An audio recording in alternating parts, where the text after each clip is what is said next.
Bonjour, il nous reste à faire une chose importante, c'est l'envoi des mails aux différents prospects.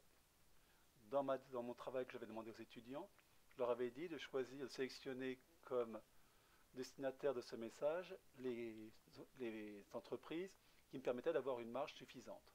Je ne voulais pas brader ma nouvelle bière. Donc, après discussion avec les étudiants, nous avons décidé qu'il s'agissait des cavistes.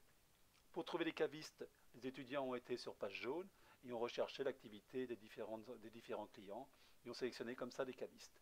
Une fois que c'était fait, j'ai plus qu'une chose à faire, aller dans ma liste de mes clients et donc affecter à ces différents clients le tag caviste. Un tag, c'est l'étiquette qui est collée sur les données par Mailchimp et qui permet ainsi de remplacer avantageusement les segments, donc de segmenter notre base.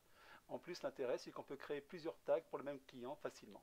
Alors comment on fait? Dans un premier temps, donc je vais sur ma liste, je vais dans Tag colonne parce que je me rends compte que réseau social c'est assez loin. Donc je vais le rapprocher, je vais le mettre à côté donc, de l'adresse mail. Donc comment je fais? Je prends Tag, je remonte ici. Et là donc je lâche. Non, ça n'a pas marché bien sûr. Je recommence.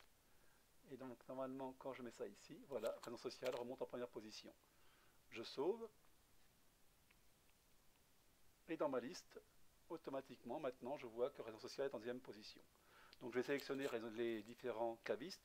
Bon, je ne vais pas tous les prendre, hein, j'en prends quelques-uns pour vous montrer, c'est l'objectif. Donc je clique par exemple sur Funaison et Marmiton, le comptoir irlandais, la cave de Saint-Lubin, la ferme Sainte-Suzanne, la maison Monarque, Passion Fruits, non, pourquoi pas, la cave du marché, et puis VNB Chartres. Puis ça ira bien pour l'instant. Donc j'ai fait ça, je vais faire Add and Remove Tag, donc je vais rajouter un nouveau tag qui est caviste. Voilà. Ah, il existe déjà, bon c'est pas, oui c'est vrai que j'ai déjà créé. Donc je vais prendre caviste et c'est bon.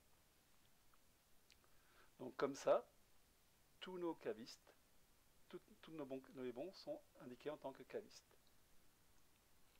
Pas de problème.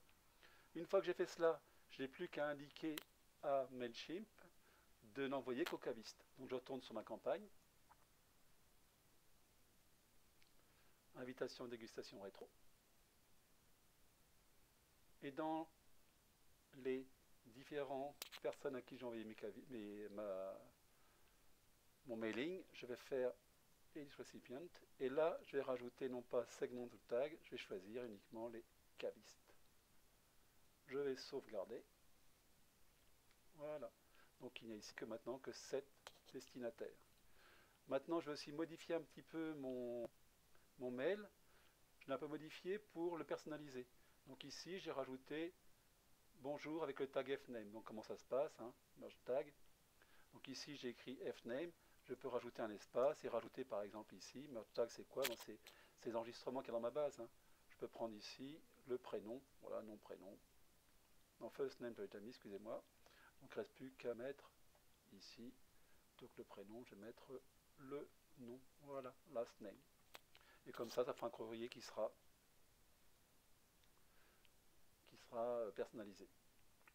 Là, je peux sauver. Une fois que j'ai fait ça, je n'oublie pas une chose, c'est de le sauvegarder en tant que template.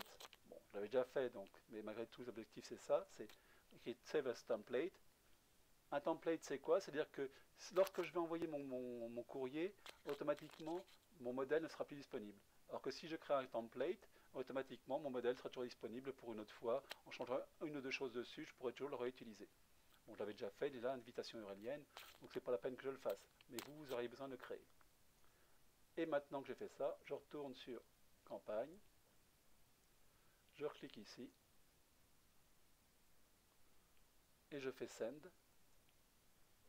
Voilà, Send Now, bon, je pourrais cliquer dessus, mais je ne le fais pas, parce que sinon ça va encore envoyer à mes étudiants. Ils vont un petit peu râler. Et bon, c'est envoyé. Lors d'une prochaine vidéo, je vous montrerai justement comment Mailchimp permet de suivre à travers son dashboard. Donc son tableau de bord permet de suivre l'évolution de la réception de ces mails et que font les clients.